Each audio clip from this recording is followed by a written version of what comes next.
हमारे सभी प्यारे दर्शकों को हर हर महादेव। आज हम आप सभी को अमरनाथ धाम में हुए चमत्कार की एक ऐसी सच्ची घटना बताने वाले हैं जिसे सुनने के बाद आपके रोंगटे खड़े हो जाएंगे, साथ ही आपका रोम रोम भगवान शिव का नाम लेने लगेगा। आज की यह चमत्कारिक घटना हमें लिखकर भेजी है रविंद्र जी पवार ने, जो राजस्थान के भीलवाड़ा में रहते हैं। रविंद्र जी की इस घटना को सुनने के बाद हमें बड़ा आश्चर्य हुआ और हम सभी ने महादेव शिव को प्रणाम भी किया। अब हम आपको भी सौभाग्य प्राप्त कराने वाले हैं महादेव शिव को प्रणाम करने का। आइए जानते हैं रविंद्र जी ने हमें क्या बताया। मैं और मेरा पूरा परिवार भगवान शिव का अनन्य भक्त हैं। हम एक छोटे से गांव भीलवाड़ा से हैं जो कि राजस्थान में है। मैं अपने पूरे परिवार के साथ रोजाना सुबह शिव मंदिर जाकर भगवान भोलेनाथ की पूजा भी करता हूँ। ऐसे में हम हर साल भगवान शिव के अलग अलग धाम को जाया करते हैं। ओमकारेश्वर, त्र्यंबकेश्वर, उज्जैन, केदारनाथ, अन्य कई जगहों पर शिव जी के धाम के हमने दर्शन किए हैं और उस साल हम अमरनाथ जाने की योजना बना रहे थे। सब कुछ तय हो चुका था। मैं अपने पूरे परिवार के साथ ट्रेन में बैठकर अमरनाथ जाने के लिए निकला। हम सभी बेहद खुश थे और मंगलमय यात्रा की भगवान भोलेनाथ से कामना भी कर रहे थे। 1 से 2 दिन हमें अमरनाथ पहुंचने में लग गए। वहां पहुंचते ही हमें एक अलग ही आनंद की अनुभूति हुई जो हमें अन्य और कहीं नहीं हुई थी। ऐसा प्रतीत हो रहा था कि भगवान भोलेनाथ स्वयं वहां विराजमान है। छुट्टियों का दौर चल रहा था। ऐसे में वहां बहुत ज़्यादा भीड़ उमड़ रही थी और दर्शन के लिए श्रद्धालुओं की लंबी कतार में भीड़ थी। हम लोग भी इतनी दूर से आए थे तो दर्शन किए बिना तो वापस जा नहीं सकते थे, इसलिए हम लोग भी लाइन में लग गए। हमें नहीं पता था हमारा नंबर कब आएगा, परंतु हम भोलेनाथ का नाम लेकर लाइन में लगे रहे। देखते ही देखते 4 घंटे बीत गए। लाइन धीरे धीरे आगे बढ़ रही थी, परंतु अचानक से वहाँ भाग दौड़ मचने लगी। मैंने वहाँ भाग रहे कुछ लोगों से पूछा कि क्या हुआ है, तो उन्होंने मुझसे कहा कि यहाँ पर टेरर अटैक हुआ है। मैंने उनसे पूछा मतलब, तो उन्होंने मुझसे कहा कि कश्मीरी आतंकवादियों ने हमला किया है और वे सभी को बंधक बना रहे हैं। अगर आप अपनी जान बचाना चाहते हैं तो यहाँ से भाग जाइए। सभी लोग इधर उधर भागने लगे। मैं बहुत ज़्यादा डर गया था क्योंकि मेरे साथ पूरा परिवार भी था। मैंने पीछे मुड़कर देखा तो कुछ आतंकवादी हमारी ओर बंदूक लेकर आ रहे थे और उन्होंने बहुत से लोगों को बंधक बना लिया था। ऐसे में मैंने अपने पूरे परिवार को एक सुरक्षित जगह की ओर सीधे भागने को कहा।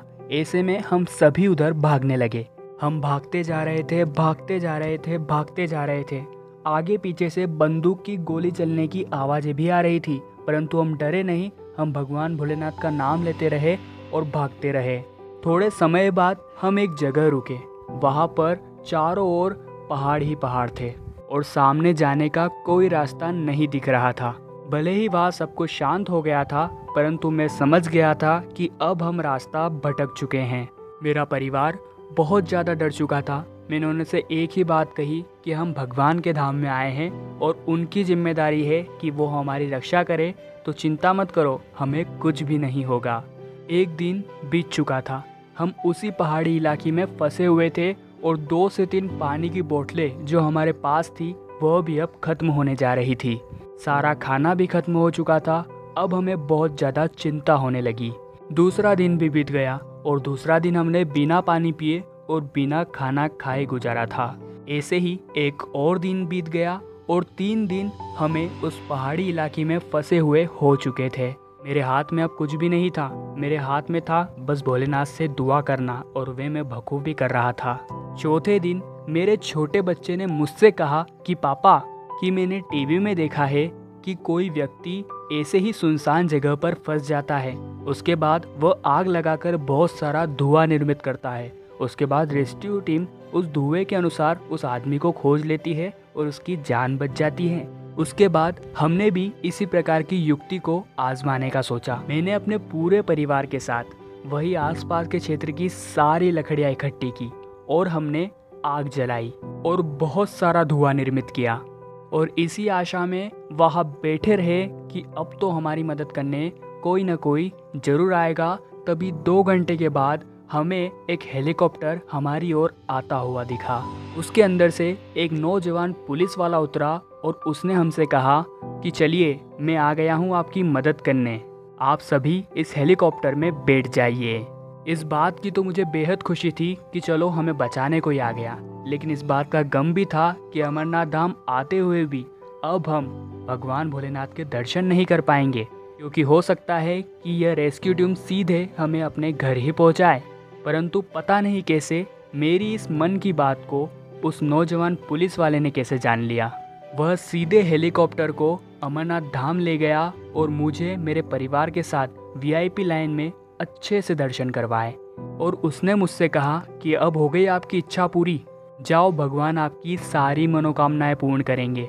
मैं बहुत ज़्यादा हैरान था, परंतु अंतर्मन से बहुत ज़्यादा खुश भी था, क्योंकि हम सभी की इच्छा पूरी हो गई थी।